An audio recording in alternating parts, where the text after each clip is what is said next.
डोकं वरती पाय।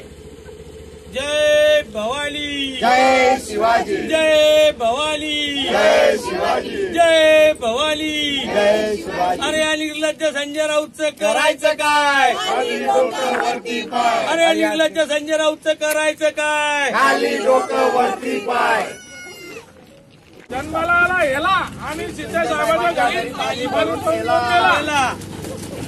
संजय राऊत नामक एक विकृत व्यक्ती आहे, जे आधीच्या काळी आमचं एक नेतृत्व म्हटलं जायचं, पण त्या विकृत व्यक्तीला काय झालेलं आहे की सध्या महिलांना टार्गेट करायचं, महिलांना घाणेरडं बोलायचं, अपशब्द बोलायचे। लोकसभेच्या इलेक्शनच्या वेळेस जळगाव जिल्ह्यात महिला उमेदवारांना शिवीगाळ केली।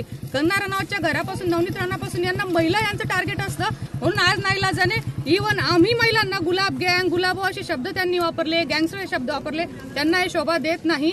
म्हणून आज आम्ही काय केलं, एक हेला होता त्याच्या गळ्यात त्यांचा फोटो, म्हणजे त्याला देखील त्यांची उपमा देणं आम्हाला लज्जास्पद वाटतं। नीलमताई गोरे या कधी कोणत्याही विवादात नसलेल्या एक सुसंस्कृत, सुभाषिक आणि एक अभ्यासू व्यक्तिमत्व आहे, एक चांगलं नेतृत्व आहे, आणि त्या नेतृत्वाविरोधात अश्लील भाषेत शिवीगाळ करतात, त्यांच्या घराला घेराव घ्यायला सांगतात, यांना शोभत नाही। आज नीलमताई गोरेंचं पूर्ण जर आपण चरित्र पाहिलं, त्यांच्या चरित्रामध्ये त्यांनी साहित्य क्षेत्रात चांगली कामगिरी केलेली आहे, त्या एक म्हणजे महिलांच्या क्षेत्रात चांगली कामगिरी केली, राजकीय क्षेत्रात कोणत्या विवादात त्या कधी अडकलेल्या नाही, आणि तुमच्यासोबत त्या काम करत असताना त्यांच्याविषयी तेवढा आदर तुम्ही बाळगायला पाहिजे होता।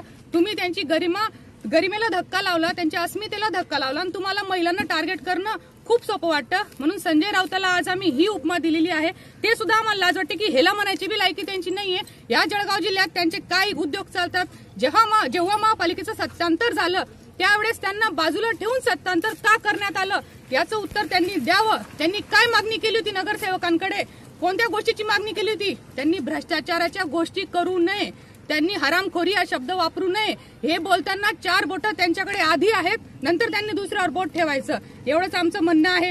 दुसरं, महिला आघाडीने तिथे घेराव घेतला ताईंच्या निवासस्थानाला, तर माझं एकच म्हणणं आहे की ज्या महिला बाळासाहेब ठाकरे आमचे हुंदुर्दय सम्राट, आमचं शिवसेनेचं दैवताला विडंबना करणारी महिला, हिंदू धर्माला विडंबना करणारी महिला, देवी देवतांवर विडंबना करणारी महिलाला तुम्ही नेता म्हणतात आणि तिच्या नेतृत्वात तुम्ही काम करतात, तर हे लज्जास्पद आहे शिवसेनेसाठी। बाळासाहेबांचे विचार जिवंत ठेवणारे आम्ही आहोत, आणि आज सांगतो, आजपर्यंत एवढी विडंबना तिकडून झाली, आम्ही कुणाच्याही निवासस्थानी गेलो नाही, आमचे शिंदे साहेबांचे असे संस्कार नाहीत, आम्ही नम्रतेने जास्तीत जास्त प्रयत्न केला शांत राहायचा।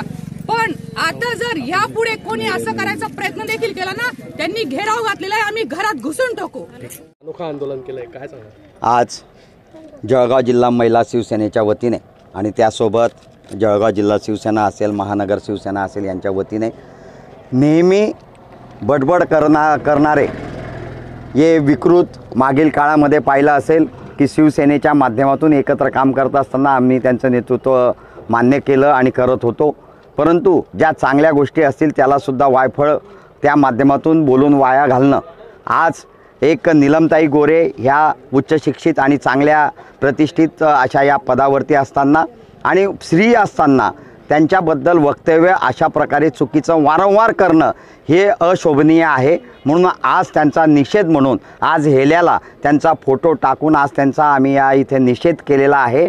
आणि अशा प्रवृत्तीला नेहमी जी शिवसेना ही जळगाव जिल्ह्यामध्ये एक गड होता, हा गड का म्हणून आज हरवलेला आहे शिवसेनेचा, नक्कीच माननीय पक्षप्रमुख उद्धव ठाकरे शिवसेना या पक्षाचे प्रमुखांना आम्ही आवाहन करू इच्छितो की आपण वारंवार अशा वक्तव्य करणाऱ्यांना कधी आळा बसवणार आणि असं वक्तव्याला आपण केव्हा शांत करणार।